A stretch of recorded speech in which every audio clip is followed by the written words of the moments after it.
तिरंगा के लिए हम लोग सब उत्सव मनाने के लिए तैयार है। आज का दिन बहुत इम्पोर्टेंट है, आज मुहर्रम भी है, उनके लिए हमारे यहाँ से सद्भावना व्यक्त की जाती है।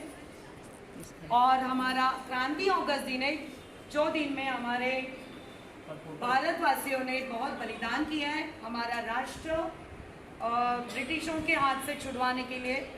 तो 9 अगस्त के दिन आज हम लोग सब इकट्ठा हुए हैं। हम चाहते हैं कि पूरा देश आज राष्ट्रगीत बड़े शान से बोलने वाले आप सब भी कर्मचारी वर्ग, हमारे विद्यार्थी, हमारे सारे टीचर्स, हमारे एचएम, हमारे इंचार्ज, इनको मैं रिक्वेस्ट करती हूँ कि आज का राष्ट्रगीत बड़ी शान से और बड़ी सम्मान से हमें सादर करना है। चलिए बच्चों, खड़े रहिए, फटाफट जल्दी आ जाओ, फास्ट आ जाओ, फास्ट। इधर लाइन बनाइए, गर्ल्स की बैग रखिए। चलिए जल्दी इधर लाइन बनाइए, इधर। हाँ, एक नाली छोड़ के।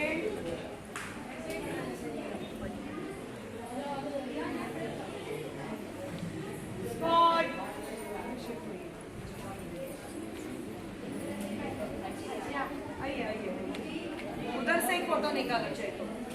मैडम पहले प्रोग्राम लेने बाद में फोटो लीजिए। पहले प्रोग्राम लेने बाद में फोटो लीजिए। नहीं लेना है तो मैं बोलने पहले ही खड़े रहूंगा। कोई निकल के जा रहा है। विश्राम, परेड सावधान, एक साथ राष्ट्रगीत जन गण मन शुरू कर।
मन भर तिरंगा। बस बस